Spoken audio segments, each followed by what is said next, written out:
Il était venu une fois là-bas. Amen. C'est mon ami d'enfance, son père spirituel.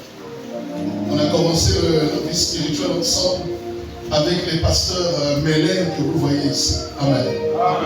Et aujourd'hui, son fils est là, il est pasteur. Lui aussi, il a une église, juste à Tibamka. Je suis allé même prêcher là-bas avec le Jack Babi, on était ensemble. Amen. Et il a pensé ce soir d'être parmi nous. Est-ce que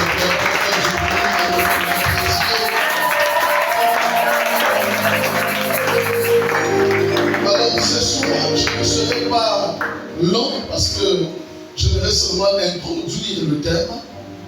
Et demain, le prophète Peter nous dit viendra continuer. Et vendredi soir, il va encore travailler pour la grâce du Seigneur. Donc nous serons ici aujourd'hui, demain à la même heure. Vendredi, nous ne serons pas ici le soir, mais nous serons ici la nuit à partir de 22h30 jusqu'à 3h du matin. Alors, les horaires ont changé pour la veille de prière. Nous commençons à 22h30, mais la prédication va commencer à 23h30. Parce que le prophète nous dit à 2 veilles de prière qu'il va faire. Donc il commence chez nous, il va aller finir à ICC. Alléluia. C'est un programme qui est arrivé comme ça. Il a reçu l'appel de l'apôtre Yves Castano de Brazzaville. Et comme ICC, le Siafoumou, ils ont déménagé, ils ont quitté Siafoumou, ils sont allés rentrer dans leur propre église, ils ont construit vers Tcherbi. Amen. Et ce vendredi-là, ils vont faire la veille de prière de proclamation à Dieu pour le temple. Et ils ont appelé le prophète Loudi pour aller faire le travail. Donc du coup, si la prédication devait passer à 1h, on est obligé de faire revenir la prédication vers 23h30. Comme ça, au plus tard, 1h30, 2h du matin, qu'ils puissent quitter ici pour aller finir à ICC. Amen. Donc j'aimerais que les gens, parce qu'il faut qu'on nous donne le temps de prêcher, le temps de prier, le temps de prophétiser, le temps de faire tout. Amen. Donc il faut que nous venons à temps. Donc demain déjà, il sera ici, il va commencer le travail et il finira vendredi par la grâce du Seigneur. Amen. Alors nous sommes en train de parler d'un thème général qui s'intitule comme ceci, de l'humiliation à la gloire. C'est un thème que beaucoup de personnes aimeraient entendre, beaucoup de personnes aimeraient vraiment écouter, parce que c'est le souhait de beaucoup des enfants du Seigneur qui veulent quitter d'un état de médiocrité, un état de bassesse, un état de pauvreté, un état de malheur, de misère, pour arriver à un état d'éclat, un état de prospérité, un état de beauté et un état de lumière. Amen. Mais il faut que nous puissions comprendre certains concepts qui sont dans le thème, parce que si nous ne comprenons pas les concepts, on ne pourra pas mieux expliquer le thème. Dans notre thème qui est l'humiliation à la gloire, nous avons 2 mots qui sont très importants. Nous avons le premier mot qui est l'humiliation et le deuxième mot qui est le mot qu'on appelle la gloire. Selon le dictionnaire Larousse, il me dit que l'humiliation, c'est le sentiment de la dévalorisation. Le sentiment de la dévalorisation et le sentiment d'indignité. En d'autres termes, lorsqu'on vit l'humiliation, on vit la dévalorisation. C'est-à-dire, on perd sa nature, on perd sa valeur, on perd sa dignité et on perd son autorité. C'est ça lorsqu'on parle de l'humiliation. Et dans le mot humiliation, nous avons des mots qui sont synonymes, des mots qui sont similaires. Parmi les mots qui sont similaires, qui ressemblent vraiment à l'humiliation, nous avons le mot dégradation. Ce qui se dégrade, ça fait partie aussi de l'humiliation. Nous avons un autre mot, le rabaissement. Lorsque tu es rabaissé, lorsque tu es humilié, lorsque tu es réduit à zéro et à néant, on dira que tu vis l'humiliation. Celui qui vit l'humiliation, c'est une personne qui vit le rabaissement. Est-ce que vous comprenez? Une personne qu'on a rabaissée, une personne qu'on a diminuée, Une personne qu'on anéantit à zéro. C'est ça le mot humiliation. Il y a encore un autre mot qui est similaire, c'est le mot déshonoré. Lorsque quelqu'un vit l'humiliation, c'est une personne qu'on a déshonorée. Le mot déshonoré vient du mot honoré. En d'autres termes, lorsqu'on parle de déshonoré, on parle d'une personne qui a perdu l'honneur. Lorsque vous perdez l'honneur, ça veut dire que vous êtes humilié. Lorsque vous perdez la valeur, ça veut dire que vous êtes dévalorisé. Lorsque vous êtes déshydraté, c'est une personne qui vit la déshydration. Alléluia. Et tous ces mots symbolisent simplement l'humiliation. Est-ce que vous comprenez ce que je dis? Ça veut dire, lorsqu'on entend parler de l'humiliation, il y a un mot qui est à l'intérieur qu'on appelle humilié. Celui qui vit l'humiliation, c'est une personne qui est humiliée. Une personne humiliée, c'est une personne qu'on maintient très bas. Lorsqu'on te maintient très bas, lorsqu'on te maintient toujours au point zéro, lorsqu'on te maintient toujours au point néant, on dira que tu es en train de vivre l'humiliation. Mais la bonne nouvelle, c'est quoi? C'est que tous ceux qui vivent l'humiliation, ils sont devant la porte de la gloire. La gloire ne vient jamais si quelqu'un n'a jamais vécu l'humiliation. Ça veut dire que si vous passez des moments qu'on vous rabaisse, si vous passez des moments qu'on a perdu votre utilité, si vous passez des moments que vous avez perdu la valeur, si vous passez des moments que vous avez perdu la dignité, soyez-en sûrs que la porte de la gloire est ouverte pour vous. Amen. Ça veut dire qu'il n'y a pas de gloire sans humiliation. On ne peut pas espérer vivre la gloire. On va expliquer le mot gloire. On ne peut pas expliquer vivre la gloire si on ne passe pas par l'humiliation. Sauf que l'humiliation, c'est une période que beaucoup de chrétiens n'aiment pas. Beaucoup de chrétiens ne veulent pas vivre l'humiliation. Mais regardez les grands leaders de la Bible. Les grandes personnes dans la Bible que Dieu a souverainement élevées, c'est des gens qui ont vécu l'humiliation. C'est des gens qui ont vécu le rebassement. C'est des gens qu'on a rabaissés. C'est des gens qui ont vécu les gens qu'on a diminués, les gens qu'on a dénigrés, les gens qu'on a perdu la valeur, les gens qu'on a enlevé l'autorité qui pouvait la foi, les gens qu'on a réduit à zéro devant l'humanité. Ce sont ces gens-là qui attirent en eux le regard de Dieu. Ce sont ces personnes qui attirent en eux les yeux de Dieu. Ça veut dire, Dieu, quand il descend dans sa gloire, nous ne voulons pas partager sa gloire avec une personne, mais nous voulons mener quelqu'un à la gloire. Qu'est-ce qu'il fait? Il regarde d'abord la position de la personne. Il regarde quelle est la position que tu as. Qu'est-ce que tu vis? Parce que la gloire n'a qu'un seul ami qui l'attire, c'est l'humiliation. Si vous n'aimez pas l'humiliation, si vous n'aimez pas qu'on vous réduise à zéro, si vous n'aimez pas qu'on vous rabaisse, si vous n'aimez pas qu'on vous abandonne, si vous n'aimez pas qu'on vous rejette, si vous n'aimez pas qu'on vous détruise la dignité et la valeur que vous avez, c'est qui sous-entend la gloire que vous attendez ne viendra jamais. Ça ne peut pas venir. Parce que la gloire de Dieu ne vient pas d'une manière à frapper les regards. Il y a un travail à faire, il y a un prix à payer. Quelqu'un m'a compris ce soir. Amen. Allons-y dans le mot gloire. Le mot gloire signifie, selon le dictionnaire Larousse, c'est une renommée brillante. Une renommée brillante.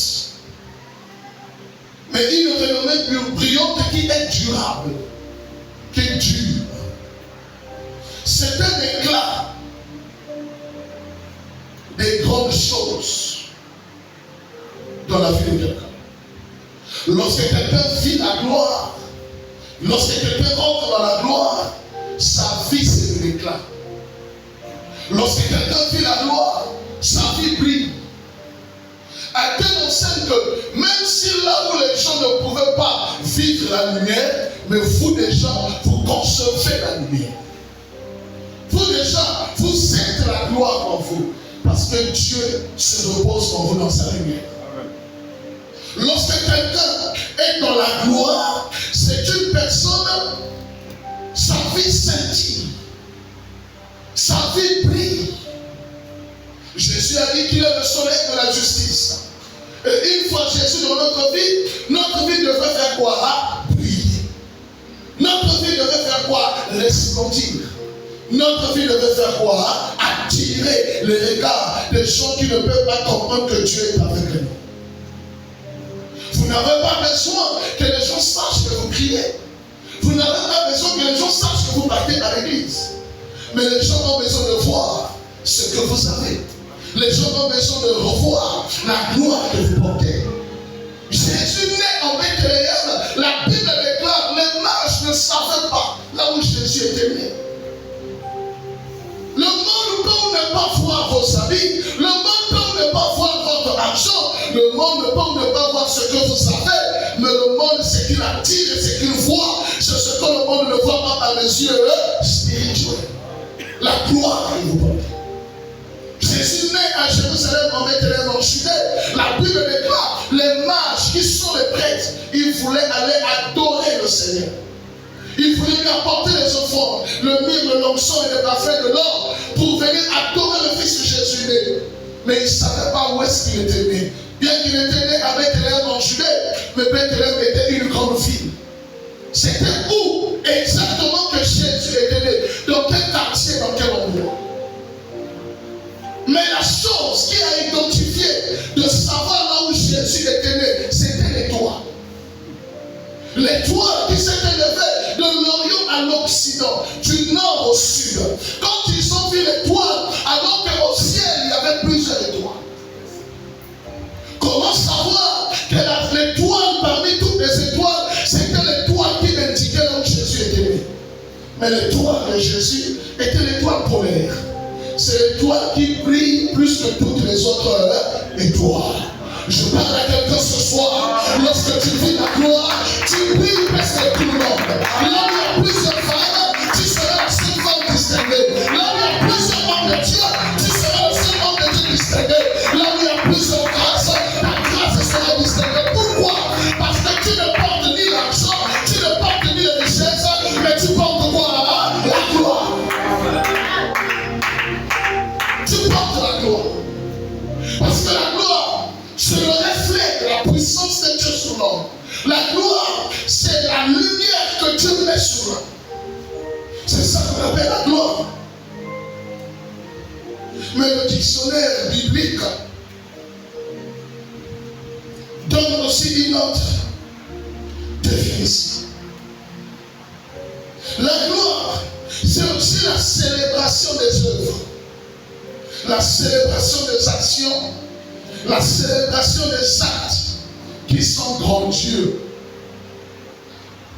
Des actes grandieux.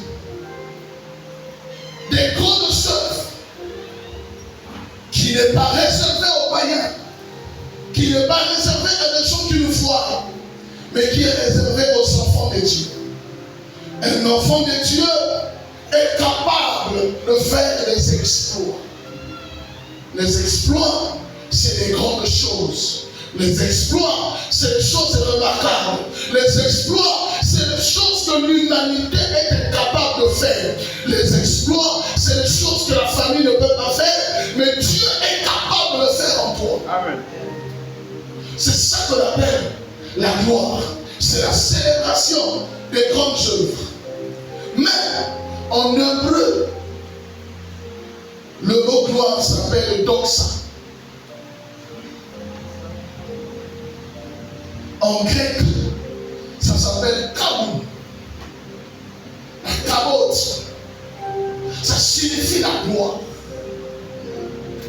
Lorsqu'on dit que cette personne vit la doxa, en d'autres termes, on veut simplement dire que tu vis la gloire. Mais la gloire que tu vivras représente la touche divine en toi. La gloire dans la vie du chrétien représente Dieu dans la vie du chrétien. Ça symbolise comme ça qui signifie quoi? Une lumière qui éclaire son peuple. Lorsqu'on dit qu'un chrétien vit la doxa, on voulait simplement dire que le chrétien est en train de vivre une lumière qui éclaire son chemin. Vous pouvez manquer les diplômes dans la vie, vous pouvez manquer les relations dans la vie, vous pouvez manquer les opportunités dans la vie, mais la gloire qui est en vous va éclairer votre chemin. La gloire qui est en vous va éclairer vos avoirs. La gloire qui est en vous va éclairer votre passage. C'est par là que la Bible déclare, il y aura la différence entre celui qui me sert et celui qui ne me sert pas. Amen. Nous sommes dans la génération de la différence. Le chrétien n'a plus le temps de prouver que Dieu travaille en lui en parlant. Le chrétien n'a plus le temps de prouver que Dieu se manifeste en lui en déclarant. Mais les gens doivent voir ce qui se fait en toi pour qu'ils puissent acclamer le Seigneur, pour qu'ils puissent témoigner réellement tu vis la gloire. Parce que la gloire n'est pas une touche mondaine, mais c'est une touche divine.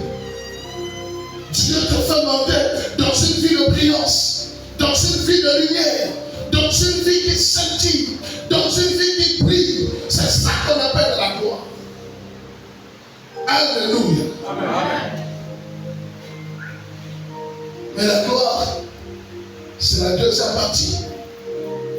Mais avant la gloire, on vit quoi? L'humiliation. Nous sommes attirés à tout ce qui brille. Nous sommes attirés à tout ce qui scintille. Mais avant d'y arriver, il y a un chemin qu'on doit passer. On va lire la Bible. Nous sommes dans Matthieu, chapitre 26, le verset 57 jusqu'au verset 66. Matthieu, chapitre 26, le verset 57 jusqu'au verset 66. Si nous pouvons tous nous mettre debout pour donner le respect à la parole de Dieu. Lisons la parole de Dieu dans le livre de Matthieu, le chapitre 26, le verset 57. La Bible déclare: ceux qui avaient saisi Jésus l'emmenèrent chez le souverain sacrificateur Caïphe, où les scribes et les anciens étaient assemblés. Pierre le suivit de loin jusqu'à la cour du souverain sacrificateur, y entra et s'assit avec les serviteurs pour voir comment cela finirait. Les principaux sacrificateurs et tout le Sanhédrin cherchaient quelques faux témoignages contre Jésus, suffisants pour le faire mourir. Mais ils n'en trouvèrent point, quoique plusieurs faux témoins se fussent présentés. Enfin, il en vint deux qui dirent: celui-ci a dit, je puis détruire le temple de Dieu et le rebâtir en 3 jours. Le souverain sacrificateur se leva et lui dit: ne réponds-tu rien? Qu'est-ce que ces hommes déposent contre toi? Jésus garda le silence, et le souverain sacrificateur, prenant la parole, lui dit: je t'adjure par le Dieu vivant de nous dire si tu es le Christ, le Fils de Dieu. Jésus lui répondit: tu l'as dit, de plus je vous le déclare, vous verrez désormais le Fils de l'homme assis à la droite de la puissance de Dieu et venant sur les nuées du ciel. Alors le souverain sacrificateur déchira ses vêtements, disant: il a blasphémé. Qu'avons-nous encore besoin de témoins? Voici, vous venez d'entendre son blasphème. Que vous en semble? Ils répondirent: il mérite la mort. Le verset 67, là-dessus. Tu t'arrêtes à 66. Alléluia. Amen. Quelqu'un là ce soir? Amen. Je vais parler de notre Maître, de notre Seigneur Jésus-Christ. Nous parlons de l'humiliation. Nous voulons parler de la première personne qui a vécu l'humiliation. Et cette personne qui a vécu l'humiliation C'est ton Dieu aujourd'hui. C'est lui qui bénit ta vie. C'est lui qui combat pour toi. C'est lui qui remporte les victoires la nuit quand tu dors. Amen. Jésus-Christ de Nazareth, l'homme de Galilée, le prince de la paix, le maître des temps et des circonstances, le rocher des âges, l'hélice de vallée, le narcisse de Salon, Emmanuel, Jéhovah Tidkenu, Jéhovah Shammah, Jéhovah Nissi, Jéhovah El Shaddai. C'est lui que je suis en train de te parler. Celui qui Abraham appelait Elohim, celui qui Abraham appelait Amaïsra, le mot soit. Celui que Moïse a dit, celui qui suit et qui était et qui vient. C'est celui que je suis en train de te parler. Celui qui a dit un mot et la chose arrive. Celui qui a prononcé la parole et Lazare est sorti de la tombe. Je parle de ce Jésus qui est le premier de toute la création. Je parle de Jésus qui a ressuscité les morts. Je parle de Jésus qui n'avait pas une boulangerie et qui a nourri 5000 personnes, qui n'avait pas une poissonnerie et qui a nourri 5000 personnes par les poissons. Je parle de Jésus qui est arrivé devant la tombe au troisième jour. Le tombeau a dit, je ne peux pas te garder, je ne peux pas te garder, je dois te chasser là. Et Jésus aujourd'hui, il est ressuscité, il est assis à la droite du Père. C'est ce Jésus que je te parle.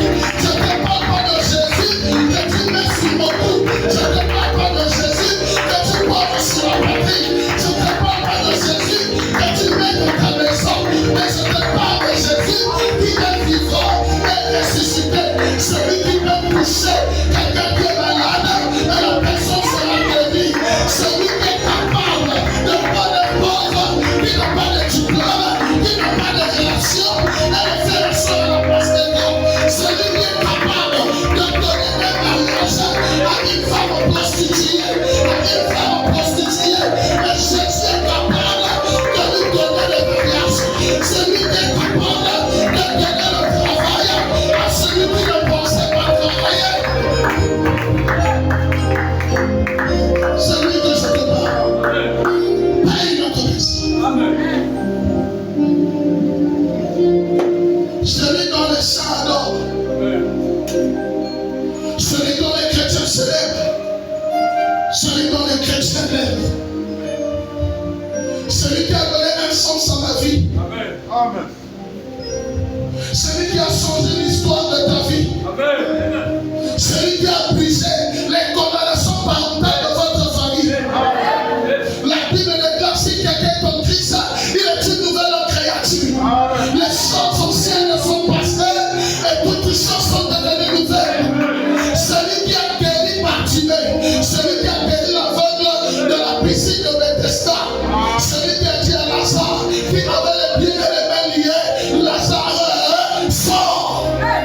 C'est ce Jésus que je suis en train de te parler, qui est capable de guérir quelqu'un en France sans visa, qui est capable de toucher quelqu'un aux États-Unis sans passeport. Celui qui a dit que ma main n'est pas trop douloureuse pour sauver, ni mon oreille trop dit pour entendre. Je parle à quelqu'un ce soir. Je te parle d'un Jésus qui est capable de ramener la paix dans ta maison, à des gens qui ne dormaient pas, à des gens qui n'avaient pas de sommeil, à des gens qui ne voyaient pas, et quelque chose pour se faire. Je te parle de ce Jésus-là. Est-ce que quelqu'un entend ce soir? C'est qui a donné naissance au jumeau à une femme qui a 50 ans. Il n'y a que Jésus qui peut le faire. Il n'y a personne qui peut le faire. Il n'y a que Jésus qui peut le faire. C'est ce Jésus que je te parle. Je ne te parle pas du chef du quartier. Je ne te parle pas du chef de famille. Je ne te parle pas de ton grand frère. Je ne te parle pas de ta grande soeur. Je ne te parle pas de ton papa biologique. Je ne te parle pas de votre chef de famille. Je te parle de Jésus. Jésus-Christ de Nazareth, le maître des temps et des circonstances. Celui qui dit un seul mot et la chose arrive. Celui qui a guéri les yeux de Bartimée, qui a dit à Bartimée, que veux-tu que je fasse pour toi? C'est ce Jésus que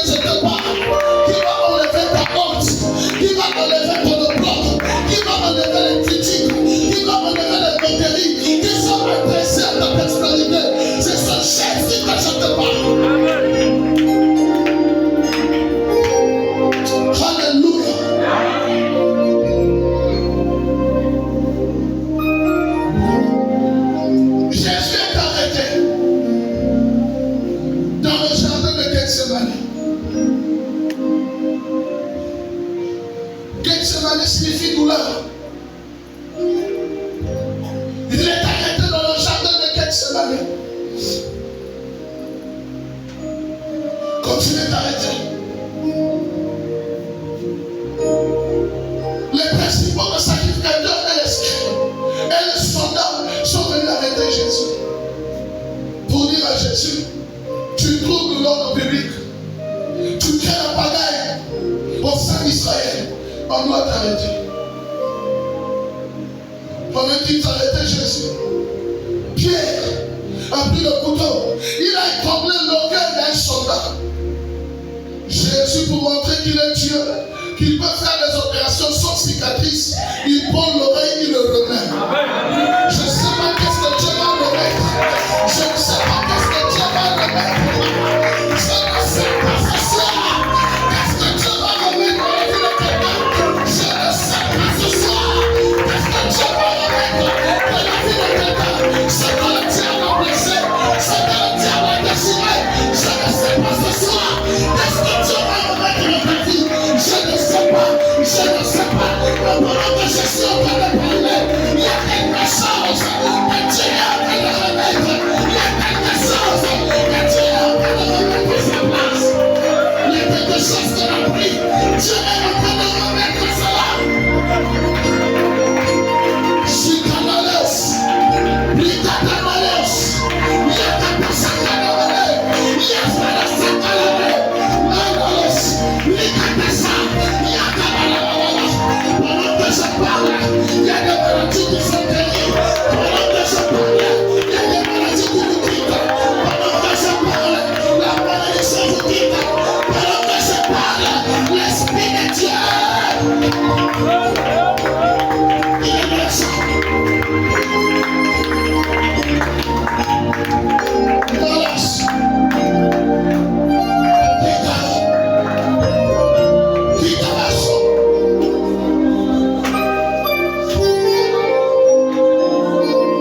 je sens que je vais m'arrêter à prêcher.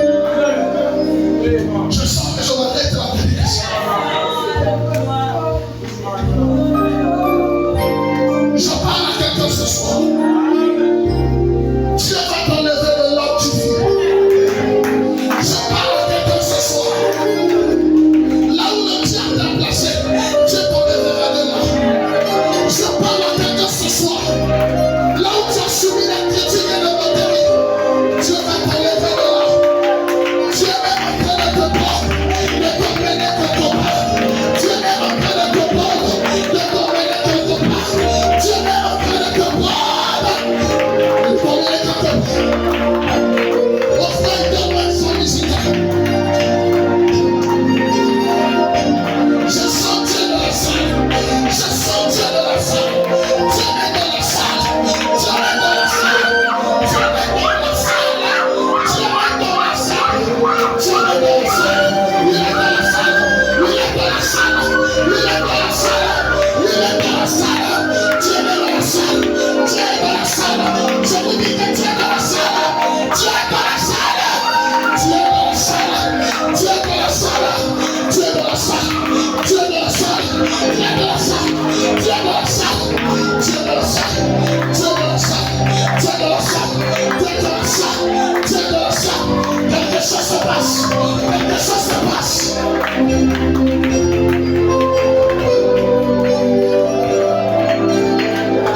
Je suis disposé Yes. à soifé de ton morceau. Je sais pas où je suis. Disposé à soifé de ton morceau et sentiments. Je ne vois pas le sang Je suis disposé à soifé de ton Laissez-le rester là. Il y a des gens qui ont compris.